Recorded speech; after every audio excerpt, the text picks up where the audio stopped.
Bom dia, irmãos. Tudo bem? Tá me ouvindo? Tá tudo certinho, né? Então, que bom essa dinâmica veio assim, dar início, né, àquilo que a gente vai falar hoje. Esses irmãos são muito inteligentes, né? Olha que bênção, né? Glória a Deus. Então, é sobre essa noiva, a Igreja de Cristo. Como nós podemos nos preparar para nos encontrarmos com o noivo naquele grande dia, onde ele vai vir nos buscar. A noiva de Cristo. Quem é a noiva de Cristo aqui? Somos a igreja, um organismo vivo, porque todos nós temos um espírito recriado. Então, quando Deus olha para esse grupo aqui, ele vê um organismo vivo, um espírito recriado, e nós estamos aqui unidos no mesmo fogaréu, né? No mesmo ambiente, o ambiente espiritual, porque já tivemos o nosso corpo, o nosso espírito recriado. Então, essa noiva, a noiva de Cristo, o que que marca essa noiva? O que dá uma característica assim, principal para essa noiva? É a santidade. A santidade da noiva. Olha que responsabilidade, né? E essa santidade, ela vem através de uma lavagem, ou seja, de um lavar. Nós somos lavados, fomos purificados pelo sangue de Jesus. É uma marca central da igreja. Já fomos lavados, estamos limpos, as nossas vestes estão brancas. Quando Deus nos olha, Ele nem lembra mais do que eu fiz. Ele me vê, a igreja de Cristo. É um privilégio muito grande nós fazermos parte desse organismo vivo. Se nós tivéssemos uma consciência maior sobre isso, você, nós realmente entregaríamos a nossa vida às 24 horas para a igreja. Porque a igreja, sim, é o foco dos olhos de Deus. Porque Deus conta conosco. E essa igreja, essa noiva, ela tem uma marca, que é o sangue de Jesus. E essa igreja, ela se move baseada num sacrifício que foi feito. O sacrifício de quem? De Jesus na cruz. Jesus na cruz.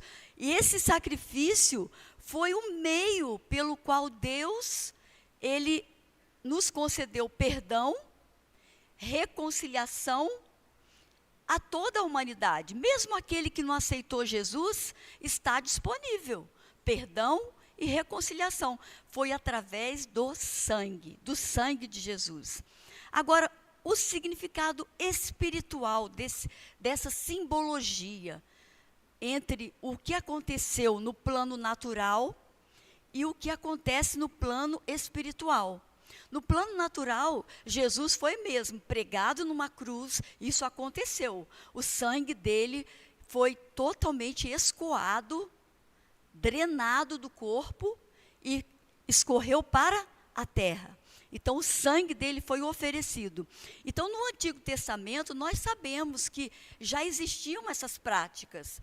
Porque no mundo espiritual, há necessidade de sacrifício de sangue. Deus, antes de Jesus, Deus é um ser espiritual. E havia necessidade de sacrifício de sangue, de animais, para expiar os pecados. Ou seja, cobrir os pecados. Então, essa necessidade de sangue, até Satanás sabe disso, porque até hoje, as pessoas que o adoram oferecem sacrifícios de animais, até de pessoas, entre aspas. Né? A gente não vai entrar nisso, mas isso é real. Então, porque ele é um ser espiritual e ele necessita de sacrifícios de sangue. Ah, então Deus é igual a Satanás? Não. Não é isso que eu estou dizendo. Deus é um ser espiritual. E o sangue é a forma de lidar com o ser espiritual. Porque o sangue é vida. E Deus quer vida. Mas tinha que ser de um animal perfeito, sem mancha, sem mácula, né? E assim foi Jesus. Um cordeiro santo, imaculado. Lá em Levíticos 17:11, não precisa abrir, que eu vou ler aqui para a gente ganhar tempo. Porque a vida da carne está no sangue. Eu vou-lo tenho dado sobre o altar para fazer expiação pela vossa alma, porquanto é o sangue que fará expiação em virtude da vida. Então, o sangue, ele tem um significado muito grande no reino espiritual para Deus. E isso se encerrou, vamos dizer assim, com o sangue perfeito de Jesus. Hoje, não precisa mais fazer sacrifício de sangue para Deus, porque o cordeiro perfeito, imaculado, sem defeito, sem pecado, já foi sacrificado. Então, através desse sangue, quando nós recebemos Jesus, a igreja de Cristo é santificada, é purificada. Os nossos pecados são expiados, encobertos? Não, são extintos. Olha que coisa maravilhosa, né?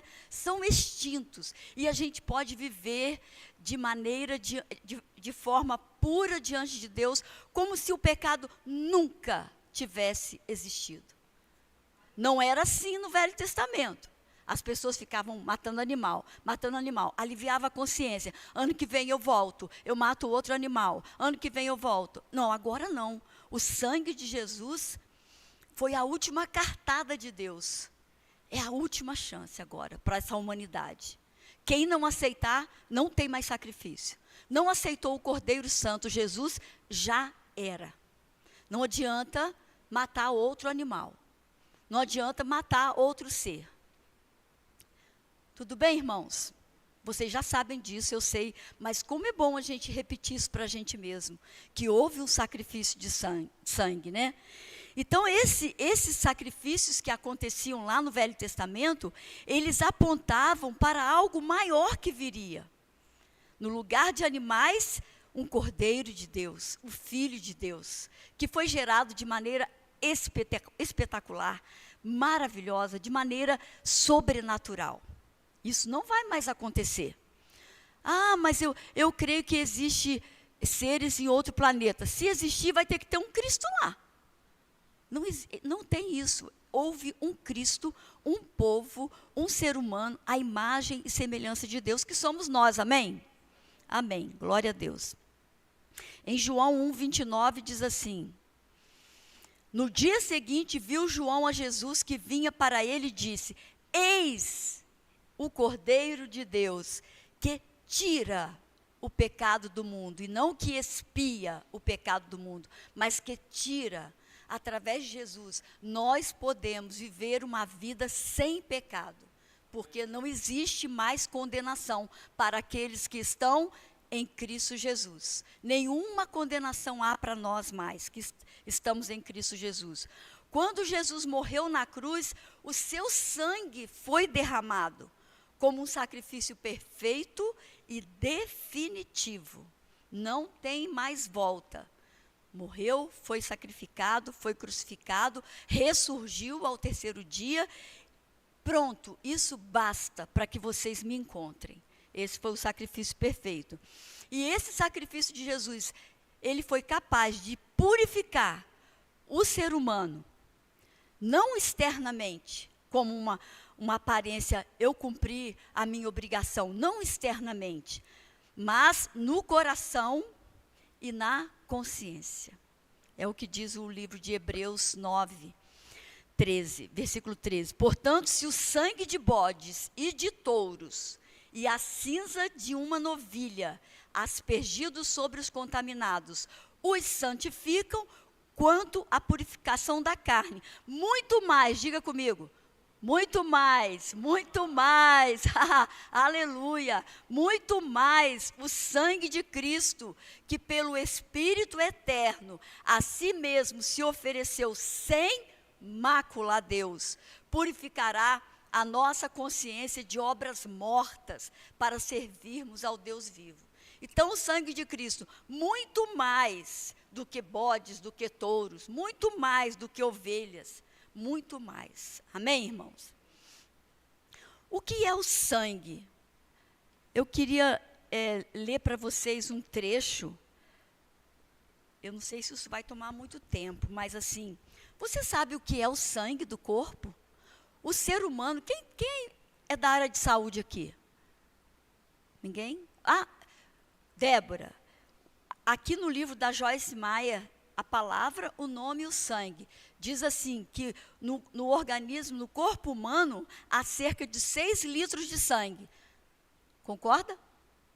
Eu já li 7 litros. É lógico, eu acho que o irmão ali tem mais sangue que eu, né? Olha o tamanho dele. Mas não passa disso. 6, 7 litros de sangue que nós temos. E esse sangue, ele é bombeado pelo coração. A cada 23 segundos, o coração bombeia esse sangue. Qual é a função do sangue? Ele é produzido na medula, ele corre todo o corpo, você se alimenta. Se eu estiver errada, me corrige. O intestino, ele recolhe os nutrientes, lança no sangue, e o sangue percorre 23 segundos, levando esses nutrientes para as células. Amém? É a Joyce Meyer que falou aqui, não sou da área de saúde, não. Então, vida é movimento. Para que a vida continue, o sangue precisa continuar circulando o tempo todo. Se o sangue parar, morreu. Acabou. O sangue de Jesus não parou, ele escorreu. Aleluia! Ele veio nos lavar. É como se a gente estivesse debaixo de uma torneira de sangue. Aleluia! O sangue de Jesus nos lavou. No instante em que o coração para de bombear sangue, ocorre o quê? A morte. Porque a não ser que o sangue atinja as células, elas morrem, e quando isso acontece, todo o corpo morre. Então a vida está no sangue. Sangue é vida. O sangue precisa alcançar as células para manter a força vital fluindo no corpo de uma pessoa. Que tremendo! Sem um preenchimento constante de sangue, as células começam a morrer instantaneamente. Quando o sangue para, a vida também para. Mas eu quero ver aqui a analogia que ela faz com Cristo. Veja bem, vamos pensar o seguinte: se você tem uma lanchonete e ela faz o carregamento do alimento, mas num caminhão, no mesmo caminhão ela também carrega o lixo. É certo isso? Então a gente tem que entender que o nosso sangue, às vezes nós colocamos alimento para dentro e às vezes colocamos lixo. E ele vai carregar o lixo pelo corpo. Aí entra a parte de nutrição, chamando a atenção nossa aqui, né? Ainda mais ontem comi tanto doce, oh meu Deus, me perdoa. Então, o sangue, ele purifica o nosso corpo. Uma pessoa que está com leucemia, ela precisa de sangue, porque a medula não está produzindo sangue. Então, ela fica com os órgãos, as células dos órgãos em deficiência. Então, ela precisa de sangue. A Bíblia diz lá em 1 João 1,9, se confessarmos os nossos pecados, Ele é fiel e justo para perdoar os nossos pecados e nos purificar de toda injustiça. O sangue de Jesus, observe que nessa passagem nos é dito que se confessarmos os nossos pecados a Deus, Ele nos purificará continuamente. A relação espiritual com o sangue de Jesus trabalha o tempo todo nos purificando, até hoje. Há poder no sangue de Jesus. Há poder no nosso sangue para nos manter vivos. Há poder no sangue de Jesus para manter o nosso espírito vivo, a nossa alma, a nossa conexão com Deus. O sangue de Jesus nos purifica continuamente do pecado, em todas as suas formas de manifestação. há poder no sangue derramado de Jesus Cristo. Você e eu somos purificados continuamente, não apenas uma vez. Não como quando estávamos debaixo da velha aliança, uma vez por ano. Não, continuamente. Precisamos admitir livremente que pecamos e confessar o nosso pecado. O sangue é como um poderoso produto de limpeza. O sangue de Jesus que nos lavou, ele é um produto de limpeza para a nossa vida. Ele não cessou. Ele continua nos lavando todos os dias. Quando nós clamamos o nome de Jesus, há poder no sangue de Jesus, nós estamos lavando, nós estamos nos banhando todos os dias, amém? Purificação significa o quê? Perdão dos pecados,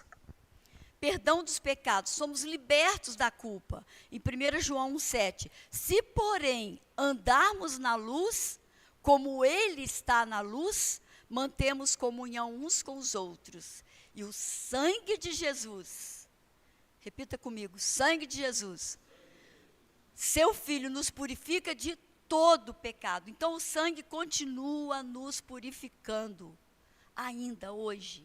Vai cessar quando? Quando Jesus buscar a sua noiva. Mas como Ele quer encontrar essa noiva? Purificada, lavada pelo sangue de Jesus. Isso pode acontecer todos os dias, mas pode ser que em algum momento, algum filho de Deus que frequenta uma igreja, que conhece a palavra, que ele afaste e deixe de estar na cobertura desse sangue. Pode acontecer? Pode acontecer. Não é o sangue que saiu, é ele que saiu da cobertura do sangue. Então o sangue de Jesus nos purifica.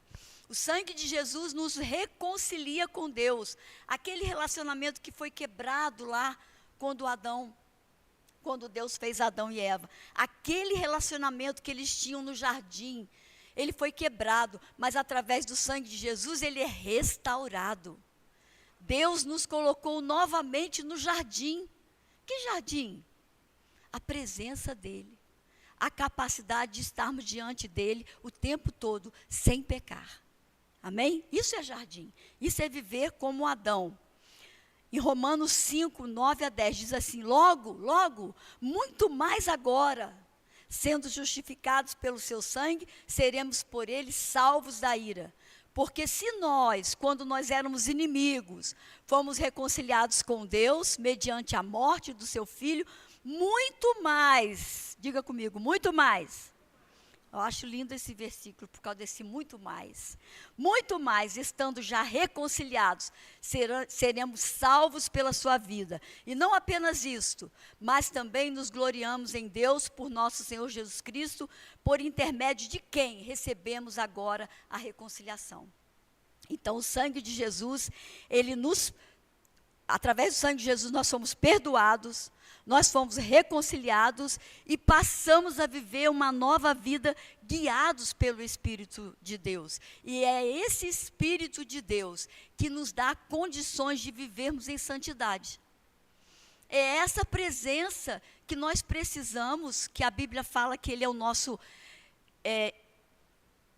guia, é aquele que vai trazer toda a verdade, é aquele que vai instruir vocês. Eu vou, mas eu vou deixar um consolador. Vocês não vão ficar sozinhos. Por quê? Nós precisamos de instrução. Nós precisamos de correção. E o Espírito Santo nos corrige, não corrige? O Espírito Santo nos corrige. Então, essa santificação, ela vem através do Espírito Santo nos guiando. Amém? Então, quando a gente se afasta da palavra, da oração, o Espírito Santo não sai de nós, mas a gente fica com os ouvidos pouco sensíveis para ouvir o Espírito Santo. O Espírito Santo, eu já vi alguém ilustrando, não sei se foi Bill Johnson ou Joyce Meyer mesmo, que falou que o Espírito Santo é como você está carregando uma pomba no ombro. Já leu isso? Já viu isso? Uma pomba. Não que ele seja uma pomba, não. Quem está me ouvindo aí, aliás, bom dia para vocês, estão me ouvindo, não falei com vocês. Não que ele seja uma pomba, mas é a sensibilidade de uma pomba. A pomba estiver aqui, você fizer assim, ela... Né? Ninguém quer ficar perto de pombo, né? Não sei, pombo é cheio de doença. Mas o pombo, ele é muito sensível a qualquer tipo de estímulo. Então, esse pastor, ele comparou. Quando nós estamos... O Espírito Santo está em nós como uma pomba, muito sensível. Muito sensível. Então, nós também precisamos estar sensível, andar com a pomba. Eu vou andar bem devagarinho, para ela não se assustar. E andar com o Espírito Santo, eu vou andar bem certinha, para que o Espírito Santo não se entristeça e não fique bravo comigo. Ele não vai ficar bravo nunca, né? Mas assim, entenderam a analogia? Andar com o Espírito Santo é andar com leveza, é andar em santidade, para que ele não fique triste. Não entristeçais o Espírito Santo de Deus, o qual vocês foram selados para o dia da redenção. Olha que maravilha esse versículo, né? Vamos ver alguns versículos que falam sobre o sangue. 1 João 1,7, de novo. Aí fala assim, o sangue de Jesus nos purifica de todo pecado. E Hebreus 9,14, o sangue de Jesus, que pelo Espírito eterno a si mesmo se ofereceu, purificará a nossa consciência das obras mortas, para servirmos ao Deus vivo. Purificará a nossa consciência de pecado, de maldade. Nós não vamos mais ser assim, como eu era antes. Eu não vou mais ser assim. Eu não vou conseguir mais fazer o que eu fazia, porque o Espírito Santo purificou. Eu posso até ter desejo de fazer algumas coisas que não estão alinhados com a palavra, mas eu não vou ter coragem, porque o Espírito Santo me purificou. Porque o Espírito Santo te purificou. Porque você está andando bem certinho, não pela força do teu braço, mas porque o Espírito Santo está te instruindo. É assim que Jesus quer encontrar a noiva dele. Bem andando de maneira que esteja totalmente alinhada com a palavra e que o Espírito Santo esteja fazendo o papel dele e esteja sendo ouvido. Porque muitas vezes o Espírito Santo está fazendo o papel dele, mas ele não está sendo ouvido. Ele não está sendo ouvido. Em várias áreas da nossa vida. A gente pode ver isso em várias áreas. Às vezes, coisas simples do dia a dia. Então, um exemplo meu, né? Ontem, o médico já falou que eu não posso comer nada com trigo. Aí ontem eu comi. Mas o Espírito Santo falando, não pode. Ele instrui nas mínimas coisas. O Espírito Santo, ele está aqui para nos ajudar, para nos conduzir. Você tem dúvida? Pergunte ao Espírito Santo. Você é a noiva de Jesus. Você é a igreja de Cristo, que ele quer encontrar totalmente instruída, preparada, com expectativa. Jesus está voltando, Jesus está voltando. Jesus está voltando, eu quero fazer, eu quero me colocar à disposição, eu quero estar com uma vida santificada, preparada para receber. Amém? Então, ser purificado pelo sangue de Jesus é ser limpo, restaurado. Nós nos tornamos justos diante de Deus. Aquele que não conheceu o pecado, Deus o fez pecado por nós, para que nele, em Cristo, fôssemos feitos justiça de Deus. Nós somos a justiça de Deus, amém? Há uma graça para vivermos em santidade.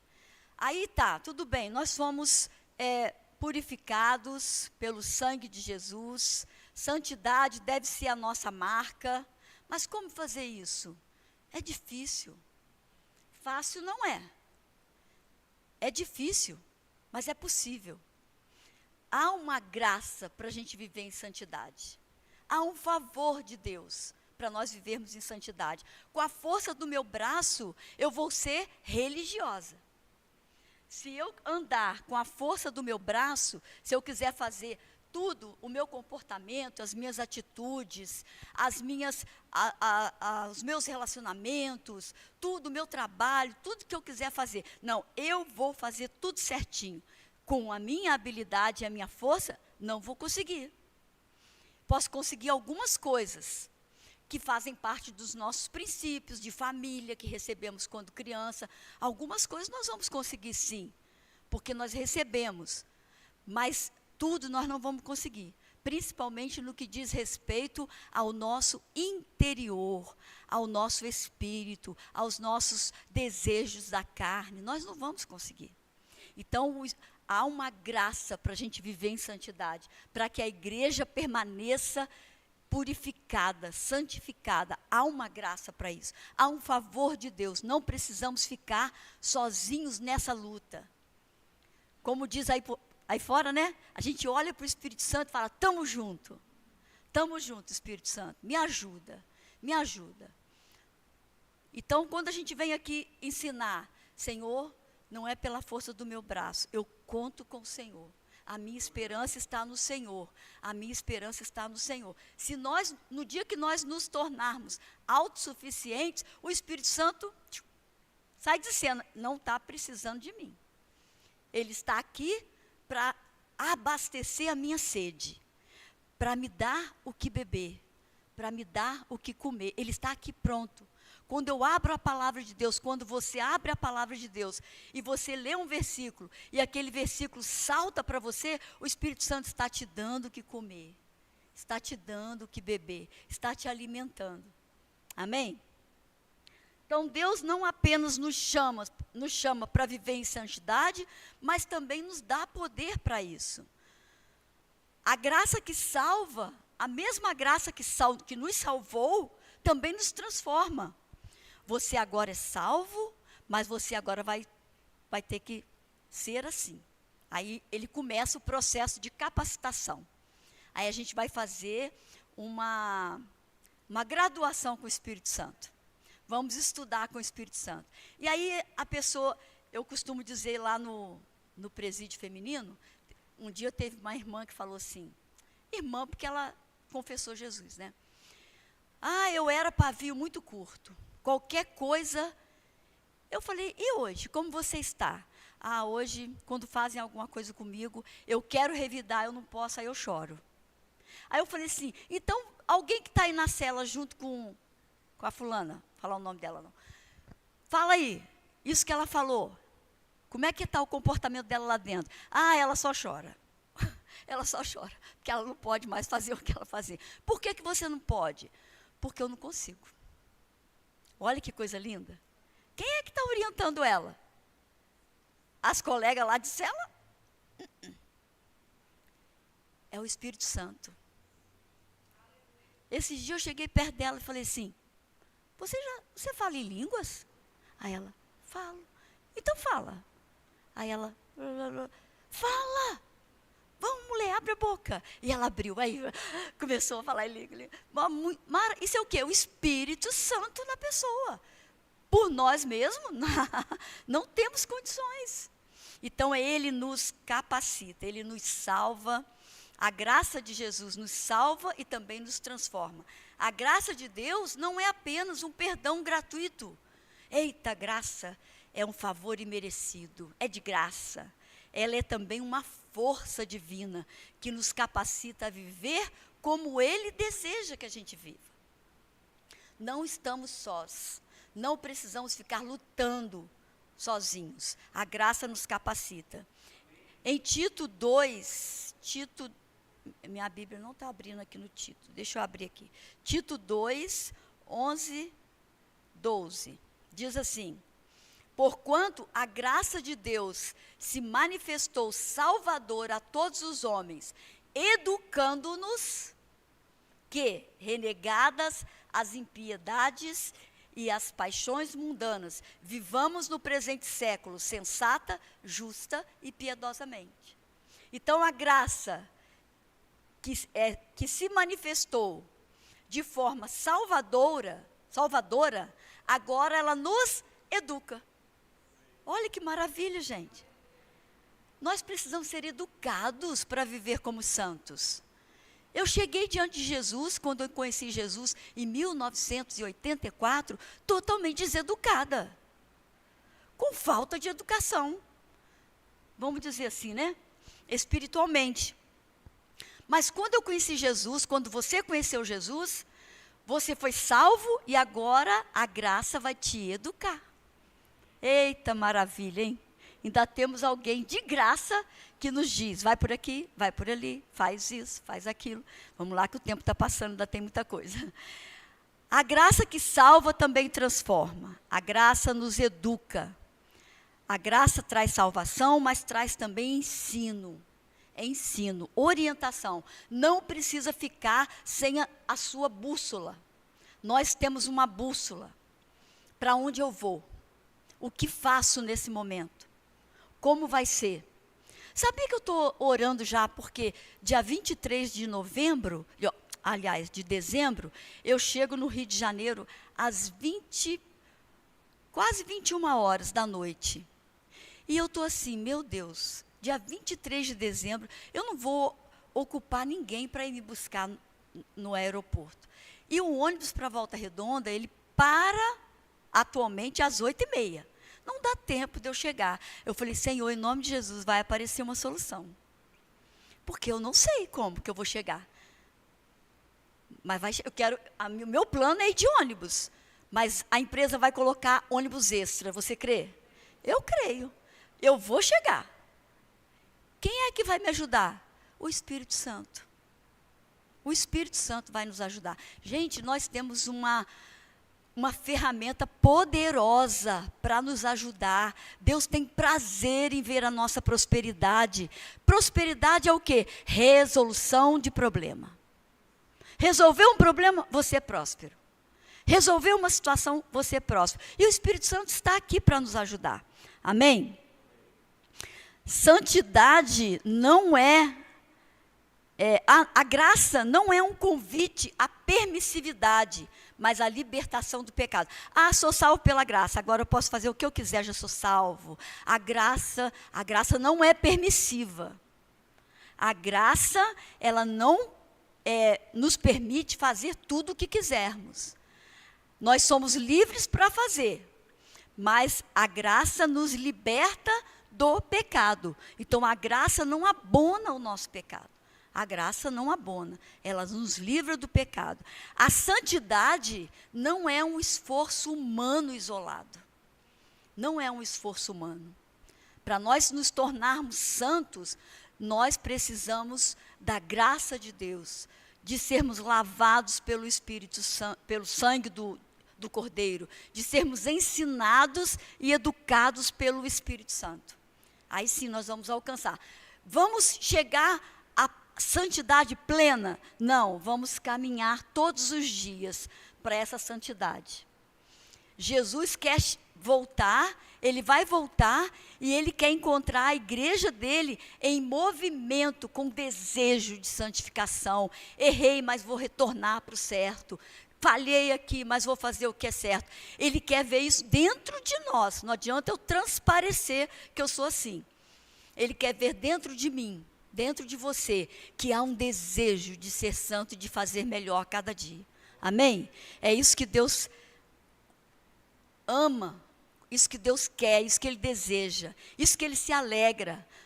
Você pode ter feito o que você fez, seja o que for, mas quando há um desejo interno, Senhor, eu quero te agradar, eu quero viver conforme a tua palavra, me ajuda, Senhor, eu não consigo, eu por mim mesma, me ajuda, a ajuda vai chegar. O pastor vai pegar o seu cajado, vai lançar no seu pescoço e vai te trazer para perto, porque a vara dele vai fustigar o lobo. Quando você se coloca à disposição na sala de aula do Espírito Santo. Sentei, Espírito Santo, me orienta. Quando você se coloca como aluno, como aquele que quer aprender.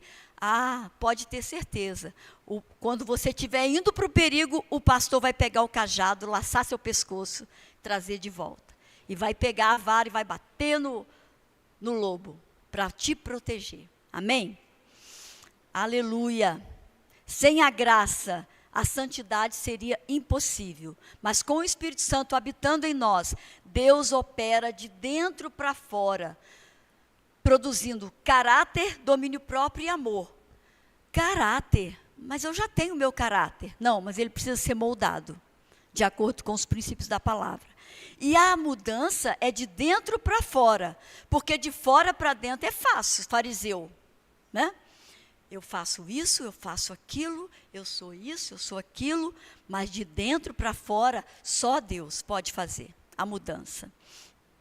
Deus é quem efetua em nós, tanto o querer como o realizar, segundo a sua vontade. Então, Ele efetua em nós o querer. Espírito Santo, eu não estou com vontade, mas eu preciso fazer. Ele vai me dar o querer. Olha que maravilha. Nós estamos muito bem servidos em todos os aspectos. Ele vai me dar o querer. E como que eu vou fazer? Eu quero agora. Como que eu vou realizar? Ele vai nos ajudar a realizar. Olha que coisa linda. Nós podemos todas as coisas naquele que nos fortalece. Amém? Podemos todas as coisas. E dentro de todas as coisas está em sempre querer viver longe do pecado, longe do mal. Somos livres para fazer o que nós quisermos, mas dentro do nosso querer está em efetuar e realizar a vontade de Deus. Amém? Deus nos dá desejo e a força para viver de forma santa. A santidade é fruto da comunhão com Cristo. Então, se um crente pode ser salvo, mas não tem comunhão com Jesus, não tem comunhão com a palavra, não ora, a santidade é fruto dessa comunhão. Aí ele começa a se esforçar para parecer que é santo.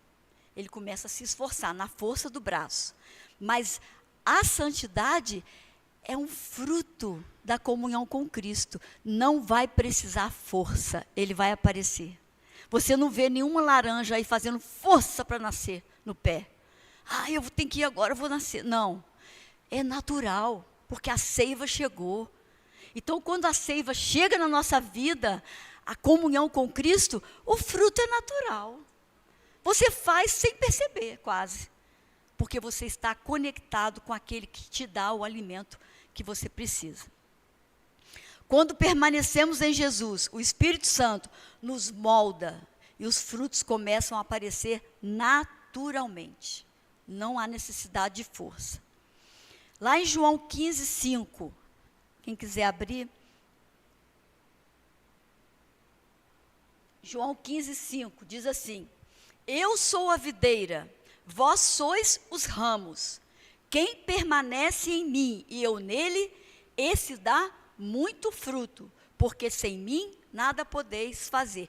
Quem permanece em mim, então eu não sou obrigada a permanecer. Eu permaneço se eu quiser. Eu posso estar vindo na igreja, frequentando a igreja, e não estar bem longe de Jesus. Não pode acontecer isso, Lucas? E está bem longe de Jesus. Mas a Bíblia é bem clara, olha, quem permanece em mim, e eu nele, porque se eu permanecer, ele vai permanecer em mim. Então, primeiro eu. Olha como é que o versículo é claro. Quem permanece em mim, primeiro nós temos que permanecer nele, porque ele não vai nos obrigar. E eu nele, aí sim, se ele me busca, eu estou disponível. Esse dá muito fruto, porque sem mim nada podeis fazer. Sem Jesus não podemos fazer nada. A santidade não vem de tentarmos ser bonzinhos. Mas a irmã Samara, tão boazinha, tão simpática, que mulher de Deus. Ela pode ser verdadeiramente, eu creio que é. Mas o seu interior e o meu interior só Deus conhece. Agora, os frutos vão dizer a qualidade da árvore. Vai dizer a qualidade do ramo. Os frutos, os bastidores, vão dizer a qualidade da árvore. Amém? Então, a santidade não vem de nós nos esforçarmos, fazermos forças, termos aparência. A santidade vem de permanecermos nele. E ele produz o fruto em nós. Então, não somos nós que produzimos o fruto. Permanecer nele e ele vai produzir o fruto em nós. Amém? Glória a Deus. A graça não é desculpa, é poder. Eu estou debaixo da graça, Jesus me entende, pobre de mim, não consigo. Não, a graça não é desculpa, é poder, é para ser utilizada, é para ser manejada. A graça é para você ficar debaixo dela. absorvendo aquilo que Jesus tem para nos dar. Amém? A graça não é desculpa. Estou debaixo da graça de Deus, já sou salvo, posso fazer o que eu quiser. Não, é poder. Alguns pensam que a graça permite pecar sem culpa, mas é o contrário. A graça liberta do poder do pecado. Em Romanos 6,14 diz assim: porque o pecado não terá domínio sobre vós, pois não estáis debaixo da lei, e sim da graça. Estamos debaixo da graça de Deus, amém? Glória a Deus por isso. Deus é bom e não nos deixou aqui. Nós estamos, irmãos, dentro de um caldeirão fervente. Nós estamos num caldeirão fervente. Satanás, ele não brinca de ser Satanás. É porque a gente não tem uma visão total do reino espiritual, porque ainda estamos nesse corpo. Mas ele não brinca de ser diabo. Nós estamos num caldeirão fervente, mas nós somos os cubinhos de gelo, refrigerados pela graça do Senhor, e o mal não pode nos tocar. A água está fervendo, mas nós estamos tranquilinhos, ó, refrigerados na graça de Deus. Mas pode ter um crente que está ali tentando se livrar daquela água quente? Pode, porque não está usufruindo totalmente dessa graça libertadora, desse sangue maravilhoso, desse sangue que nos purifica, desse Espírito Santo que nos ensina, que nos instrui, que nos educa, que molda o nosso caráter. O nosso caráter precisa ser moldado novamente, amém? Depois que nós nos convertemos. A verdadeira graça não encobre o pecado, ela vence o pecado. Há uma graça para vivermos em santidade, não esqueçam disso. Há uma graça para vivermos em santidade. Uma graça que salva, que transforma, que nos sustenta nessa caminhada com Deus, todos os dias, não é de vez em quando. Ai, cadê o Espírito Santo? Agora que eu preciso dele. Não, é todo dia, toda hora, no hospital, no presídio, lá onde você estiver, na escola, na faculdade, na sua família, ele não te deixa. Que a promessa do Senhor foi: não deixarei vocês, não te deixarei, não te desampararei, mas permaneçam em mim. Permaneçam em mim. Podemos e devemos viver de forma justa e santa. Podemos e devemos. Então, existe aí uma condição no sentido de que você pode, se você quiser, você pode. E você deve viver de forma santa, já que você quer. Podemos e devemos viver de forma justa e santa. Temos a habilidade dada por Deus para vivermos de forma justa e santa. Temos condições de vivermos assim. Isso não é apenas um ideal distante. Ah, um dia eu vou ser igual a irmã Corinha, a irmã ali, um dia eu vou ser igual a essa irmã, como que ela é santa. Não, não é um ideal imaginário. Viver de forma santa e justa é real. É real. Você não precisa também colocar uma placa: eu sou santa, eu sou justa. Os frutos vão falar. E você é santa e justa, eu sou santa e justa, os nossos irmãos santos e justos, mas lá um dia ou outro nós podemos: Espírito Santo, fale aí hoje, me ajuda. Pronto. Você está limpo novamente. É maravilhoso. Nós estamos, irmãos. Aqui eu não vejo muita garça. Tem garça aqui? Garça. Aquela ave branquinha que no açude tem. Então, lá na minha cidade, às vezes eu ia caminhar, às vezes um riacho podre, mas estava lá a garça. Branquinha, mas os pezinhos na água podre. Nós estamos pisando aqui nesse mundo, mas estamos como a garça, andando levemente, para não espantar o Espírito Santo, mas com as nossas roupagens brancas. De vez em quando aparece uma manchinha, aí a gente: Espírito, me perdoa, Senhor. Pronto, ficamos brancos novamente. Amém? Vamos lembrar da imagem da garça, né? Estamos limpos. Amém? Deus nos chama à santidade. Então, ter uma vida santa e justa é um chamado real. É possível para a igreja, para todo aquele que foi alcançado pela graça de Deus. É possível. Ah, mas meu temperamento. Você vivo não mais eu, mas Cristo vive em mim. E a vida que agora vivo, vivo na fé do Filho de Deus, o qual me amou, né, e me chamou. Então, não tem temperamento. Tem, mas o Espírito Santo vai moldar o nosso caráter. Amém? Deus nos chama à santidade. A santidade não é uma opção para alguns, é um chamado para todo filho de Deus. Nós não temos opção, irmão. Irmão, Jesus, eu quero ser crente, mas eu não quero ser santa. Não existe opção. Eu quero ser crente, ser salva, mas eu vou continuar aquela pedra de tropeço na vida dos outros. Não existe essa opção. Não existe essa opção. Nós somos chamados para ser santos. A santidade não é uma situação de vida em que eu posso dizer quero ou não. É uma opção que vem de Deus para nós. É uma situação que vem de Deus para nós. Ela é resposta, ou ela deve ser resposta natural à salvação. Foi salvo? Desejo de ser santo tem que estar aí. Ainda não conseguimos tudo, mas vamos caminhar em direção.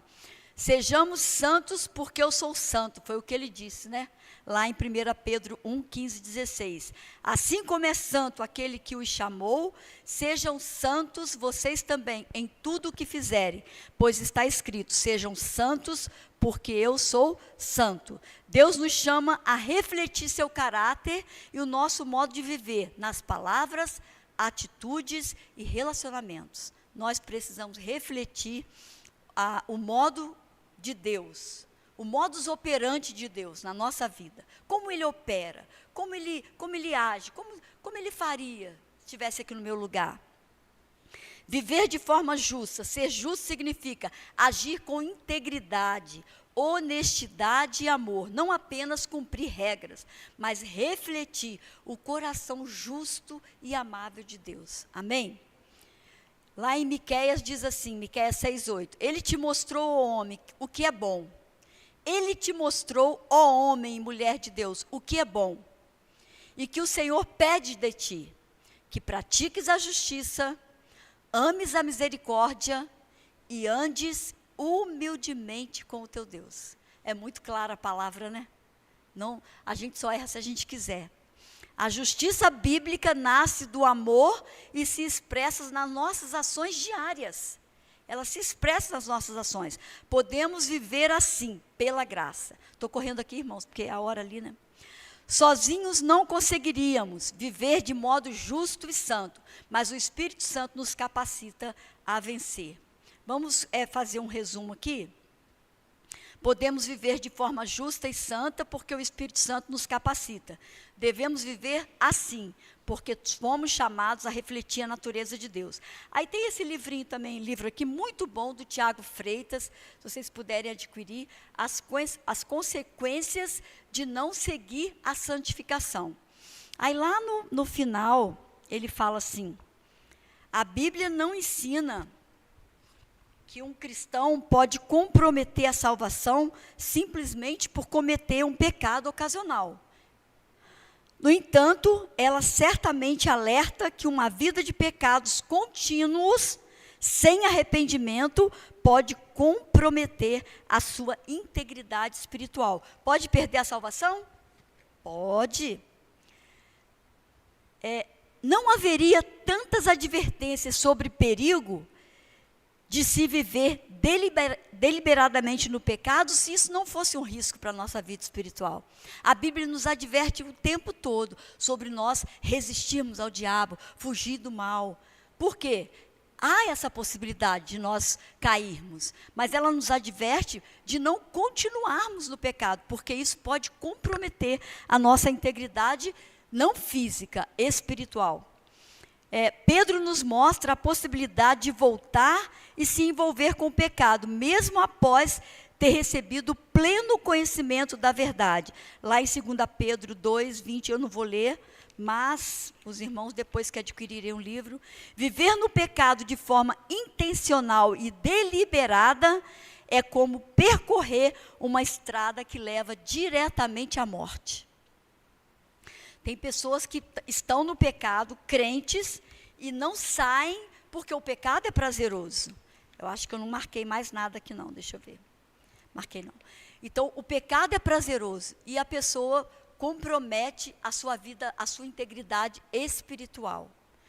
Que nós, a igreja do distrito, sejamos encontrados limpos, de maneira justa, santa, reconhecendo essa presença santa que está em nós, que é o Espírito Santo, tendo reverência, quando eu for fazer alguma coisa, eu tenho que pensar, ei, existe uma presença em mim, e agora, eu vou falar isso? Eu vou falar essa mentira? Eu vou fazer isso? Mas e a presença? Muitas vezes no nosso dia a dia a gente, fala a verdade, irmãos, a gente às vezes se desconecta de quem nós somos, da nossa identidade, de que nós somos seres espirituais.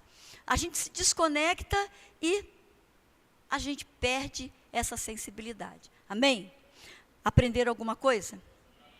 Muito obrigada, que Deus abençoe a todos, que a gente consiga correr a nossa carreira de forma justa, santa e amável diante de Deus. Amém?